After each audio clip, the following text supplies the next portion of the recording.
आगे राधा रानी कह रही है पवन से, कह रही हे पवन, ज्यों ही मेरा भवन तज तू अल्प आगे बढ़ेगी, शोभा वाली सुगंध कितनी मंजू कुंजे मिलेंगी, प्यारी छाया मृदुल स्वर से मोह लेगी तुझे वे, तो भी मेरा दुख लग वहाँ जाना विश्राम लेना।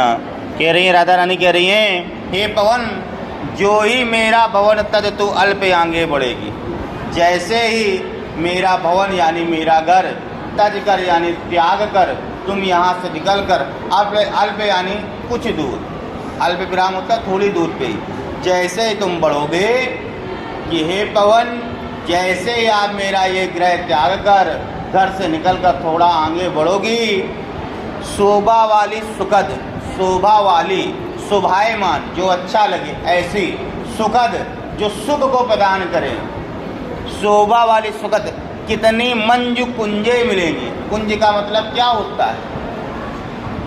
हरी भरी शाखाओं से लगे हुए पेड़ पौधे जो एक साथ 8, 10, 15, 20 लगे, आप बगीचा भी कह सकते हैं पेड़ पौधों का, ठीक है।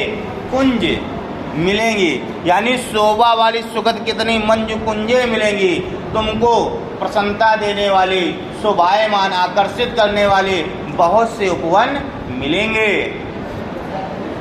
प्यारी छाया मृदुल स्वर से, और जब पेड़ होंगे तो वहाँ छाया भी होगी, प्यारी छाया, उस प्यारी सी छाया में मृदुल स्वर से मोह लेगी तुझे वे, जब हवा चलेगी तो कुछ आवाज़ भी आएगी, वो स्वर क्या हो जाएंगे?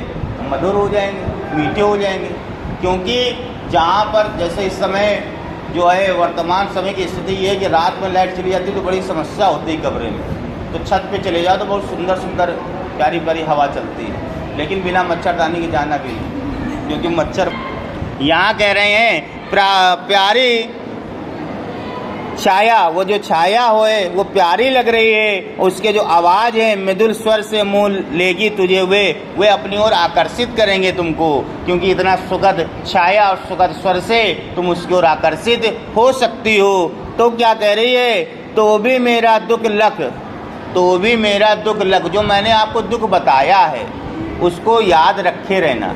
लख का मतलब होता है रखे रहना, अपने पार रखना, भूल मत जाना कि पता चले तुमको कोई सुंदर चीज़ मिल गई तुम हमको भूल गए।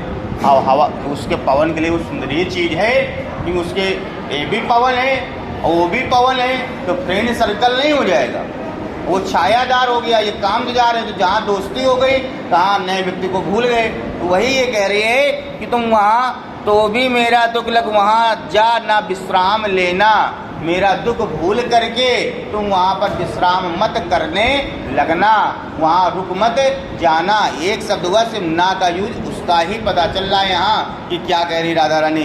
अब अगर पूरे का देखा जाए तो बता ये रहे हैं कि जैसे ही तुम मेरा, पवन से कह रही राधा रानी, जैसे ही तुम मेरा ये घर त्यागोगी और आगे बढ़ोगी वैसे ही तुमको हरी भरी बाग बगीचे मिलेंगे, एक नहीं कई सारे मिलेंगे, जिनकी हवा बहुत ही मधुर होगी, शोभा बहुत ही सुंदर होगी और उनमें स्वर बहुत ही मीठे होंगे जो तुमको और अपनी ओर आकर्षित करेंगे। तुम वहाँ जा तो सकना, लेकिन मेरे दुख को मत भूल जाना, याद रखना और विश्राम मत करना। ऐसा राधा रानी कह रही हैं।